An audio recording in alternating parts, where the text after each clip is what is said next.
I want to thank the Beauchot family for their generous contribution and for everybody to make it here today. I will jump straight to the technical stuff before I get overly sentimental.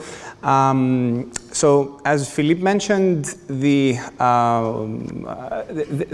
context of the prize is actually perfectly aligned with some of the core research interests that I've been investigating.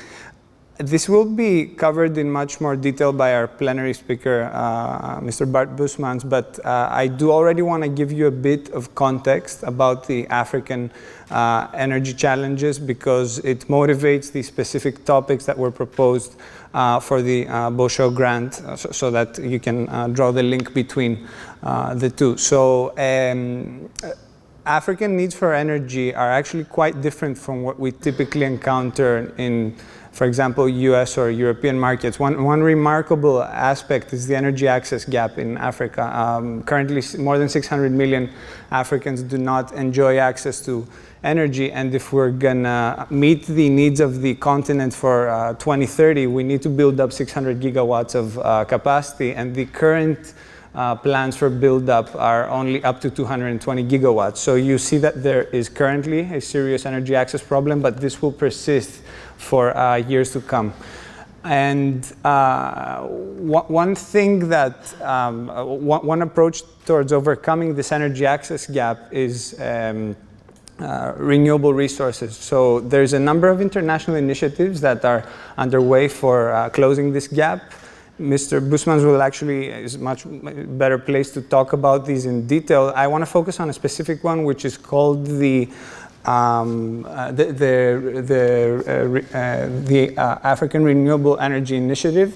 So this is an initiative that was ratified by a number of international partners, Japan, the European Union, Canada, in December of 2015. And the goal here is to collect more than 10 billion euro from 2015 to 2020 with dual purpose. The first is to ensure affordable access to energy resources for all Africans. And the second point is to achieve a leap jump from limited access to energy to abundant access to distributed renewable resources. And here I'm highlighting the notion of leapfrogging in the sense exactly that Philippe described earlier. So he very well anticipated what I wanted to bring up here. And the analogy to the telecommunications revolution is evident. So the deployment of the African Renewable Energy Initiative is planned to take place in two phases. The first phase is more modest. So the goal is to build up 10 gigawatts of renewable capacity by 2020. And then in the decade from 2020 to 2030, the goal is to build another 300 gigawatts of renewables, thereby delivering a decisive blow on the energy access gap needs. This might be overly ambitious, but there's no question about it that renewable integration is an important issue for the continent in the years to come. So, furthermore, I'm providing this slide in order to demonstrate that there are specific examples of things that are already happening. So I have here two examples from Burkina Faso and from Senegal. So Burkina Faso just energized a big solar park back in September, which is intended to cover 4% of the country's national needs. And the country has very aggressive renewable integration targets. So the goal is to cover up to 30% of national consumption up to the year of 2030. And similarly, in Senegal, there's a number of utility-scale solar projects that are already underway, and the goal is to cover 20% of the national needs. Well, the goal was already to cover 20% of the national needs from renewables last year. So this brings me, the conclusion of this short motivation is that renewables are becoming a very important component of the energy transition in Africa, and this motivates the agenda that was proposed to the Beauchot Family Prize, which is in line with some of the activity that's going on in my group. So what was proposed in the project were two topics that are related to real case studies that we've already been exposed to in Africa, and one broader, philosophical, so to speak, topic about how to organize distributed systems, which is also based on a broader research agenda that's going on in my group. Before I talk about the three themes in detail, which in a nutshell, the first topic is how to manage storage in the presence of significant solar uncertainty. The second topic is how to plan transmission systems to integrate renewables. And the third topic is this broader topic of organizing distributed systems. I would like to thank a couple of people who introduced me to this area of applications. In particular, there have been very valuable collaborations with colleagues from Tractable. We've been working quite a bit with Pierre Renaud, Leonardo Ries, and Niels Lemput, who proposed these two topics to us in the context of master theses. One of the topics was further addressed in the doctoral work of Yuting Mu. And I'm very proud to be working with master's students who have graduated from our program and have occupied positions in very prestigious universities internationally. So Julian Weiss, Damian Scher, and Leopold Cambier have contributed to this work as well. And ongoing work with Taco Caneda, Bruno Lasso, and Guillaume Nimal have also contributed to these topics. So, jumping into the specific themes, the first one, which was inspired by a case study in Burkina Faso, is how we manage storage. So here the specific idiosyncratic features of Burkina Faso, which make it quite different from a typical power system that you might encounter, is there's a significant net load, negative net load during the day, which means that there's a case to be made about large-scale storage. The country has very expensive domestic thermal production, and they rely to a significant extent on imports, actually imports being cheaper than domestic thermal production. And the question becomes, how do we optimally manage storage if we have a very large-scale deployment of solar power? And this is a classical situation of decision-making under uncertainty, where we're trying to balance between a very expensive but overly conservative approach and a potentially cheap but risky approach. In particular, the dilemma here is, while we're getting a lot of sun during the day and our batteries are charging from the negative net load, should we also resort to imports while there's tons of sun coming in? And there's a case to be made that you might not want to do this because you just want to count on the sun charging your batteries, and then you discharge your batteries through the night. But if you didn't get enough sun during the day, it might turn out that the batteries run dry somewhere in the middle of the night, and then you have to import, but the lines that you're importing can't carry enough capacity to cover your full energy demand, and then you have to turn on your expensive domestic thermal. And the alternative, which is more conservative, is to decide to also charge on top of the sun with imports during the day. So this is a classical setup for an algorithm that we know to work very well for a very similar problem, which is, however, solved in a different timescale, which is called the stochastic dual dynamic programming algorithm. This is an algorithm that has been effectively deployed for decades now in large hydrothermal systems like Scandinavia, Latin America, Turkey, New Zealand, and a number of other countries. We have a very good theoretical understanding of its performance, and we were able to demonstrate that for the Burkina Faso context, this is an approach that makes sense, and these were results that were published recently in the IEEE Power Systems Computation Conference. There's also, for those of you who are working in optimization under uncertainty, Damian Scher and Leopold Cambier, who I mentioned earlier, have developed an open source MATLAB toolbox for doing optimization under uncertainty, and the Burkina Faso problem has been provided as open source code in the link over here.